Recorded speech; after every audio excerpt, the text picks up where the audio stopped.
Dumating na yung aking order. Nakapagluto na tayo ng madali na tayo makapag-grind ng mga foods. Katulong ko sa kusina. Ayan, mayroon na tayo. Wow, ang laki niya. Oh my God, ang laki. Hala, ang laki niya. Kasi kahit 2 kilo. Dumating na yung ating food grinder.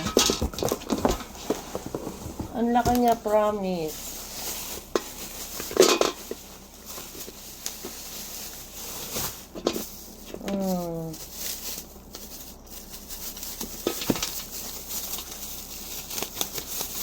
Yehe, mayroon na ako.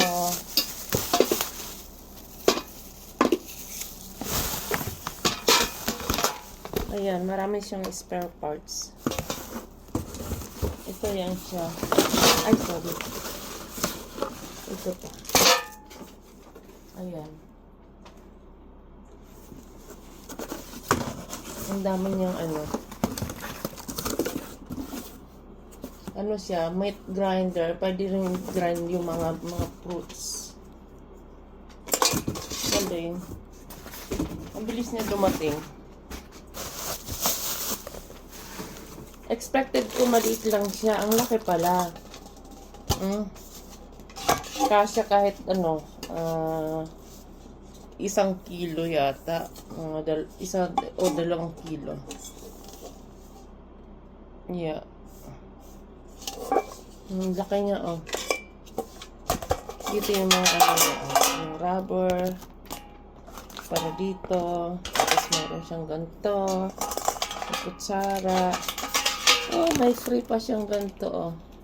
Pang dumplings. Tapos ito, may mga blade pa siyang kasama. Tapos mayroong ganito. So, ang dami niyang blade. Ganyan siya. Ganyan. Tapos, ito, takip niya. Ganyan, nakabit. Tapos ito, nakakabit dito.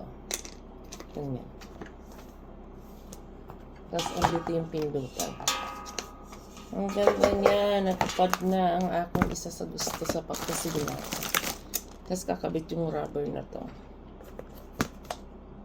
Yeah, that's all. Na-receive na natin. May free tayo. Pink pa. Tapos, may mga extra blades pa. So, and then this one, mayroon din sila panghalo. Kompleto na tayo. Kumpleto ako ng gamit para pag lumipat kami sa bagong bahay. Kompleto ako. Ang ganda niya, gold pa. Blue and gold. Tabi ko tong kasi babasahin ko kung paano siya i-assemble. So, yun ang ating video today. Thank you guys.